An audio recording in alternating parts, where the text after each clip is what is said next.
Video link John Penrose.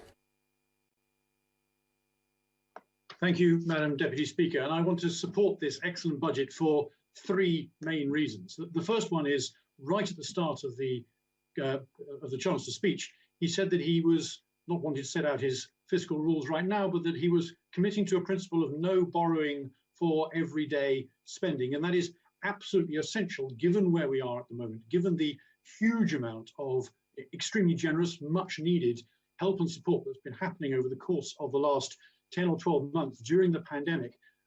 What's clear is that in the course of the last 10 or 12 years, we've actually had two once in a century events, external economic shocks. And the only reason why we've been able to be as generous as we have, the only reason why we've been able to provide the kind of open-handed, essential support to keep jobs alive, to keep businesses alive, is because we had fiscal firepower, because the Treasury could draw on sound money and sound government finances that have been built up over many, many years. And it's absolutely essential, therefore, that we get back to that as soon as we can in order to make sure that when, not if, the next one comes, we are equally prepared.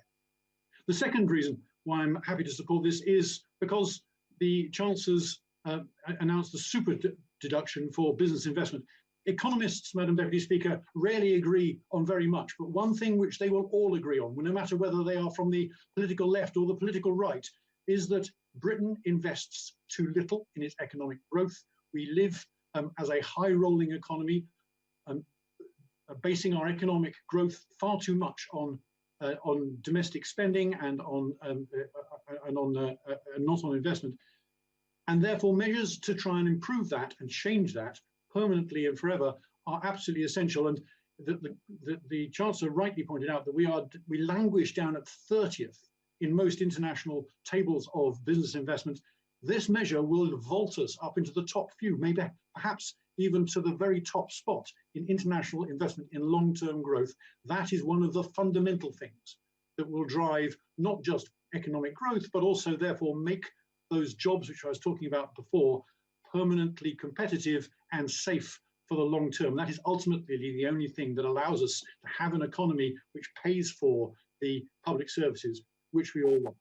And the final reason why I'm happy to support this is because it is given by a Chancellor who understands that it isn't just about tax and it isn't just about spending, it's also about competitiveness too.